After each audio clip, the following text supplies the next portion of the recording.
Welcome back. You're doing a great job. We already did a lot of presentations, we covered a lot of materials, and in this session, I will again introduce you some important terms that you have to know and understand as a project manager. We're going to talk about creep, gold plating, and the pain curve. Let's start with creep. Creep relates to all additional work that we do in the project that has not been approved. Creep can be a reason for your project to be more expensive, take more time, but also introduce more risk. Imagine a programmer finding something nice to add to a subroutine, but it takes more time to program, it introduces more risk, and of course the costs increase. Creep has to be avoided, and the project manager has to be able to identify during the project when creep is happening. The next term is gold plating.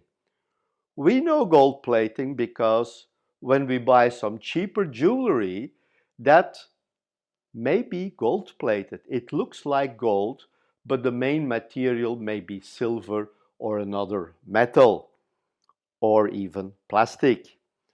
Gold plating is adding something we don't really need. So you say, I have a new tap to put in the house. Instead of buying the standard tap, I buy a more expensive one or even a gold-plated one. It doesn't change the functionality, it only looks nicer and it costs more. Gold plating in some cases may be necessary, but then I mean real gold plating. When you have components for a very good hi-fi equipment, some of those connectors may be gold plated. In that case, gold plating is not gold plating like we use it in project management. In some cases, gold plating is referred to adding more features at the end of the project because there is still money left. So people tend to add some things to the project just because there is money left over. This, of course, should also be avoided.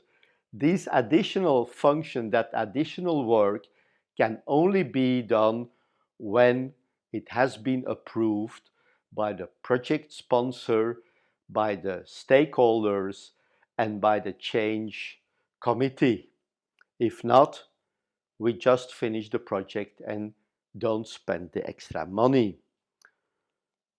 Projects, as we said in the beginning of these sessions, even at the beginning of this section, we said that one of the advantages of a project is that we are going to do the work better, but one of the disadvantages was that we have a ramp up time. We have some time to wait before the people see some things happening.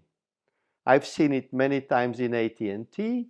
Salespeople sell a project, they pamper the customer, they are with the customer if possible 24 hours a day, 7 by 7, and once the contract was signed and is handed over to the project implementation team, people disappear.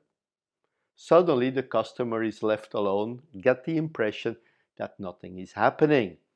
On the other hand, projects mean planning. If we don't do planning, if we don't do any preparation, we see that in the curve, the red curve, shows the pain, the problems we have over time. The lack of planning at the beginning of the project increases the problems that have to be resolved when we continue in the project. On the other hand, when we prepare for the project, we see that we spend more time at the beginning. We do more planning, we do more preparation, but the result is that by the end of the project or over time, the problems are not increasing. They have been developed and discussed before, solutions have been created, and the work is done in a very good way. Imagine building a new kitchen, you just start working, and when the work continues, you find out that you forgot some parts, you have to break out what you already installed and redo the work. The pain increases because you detect more and more problems. On the other hand, when you prepare the renovation of your kitchen, you look at all the aspects that you need, you will see that the pain will not increase. On the contrary, the project will move on faster and without problems. Again, we finished the session. I introduced some important terms for project managers. I will see you at the next session. Great job. See you next time.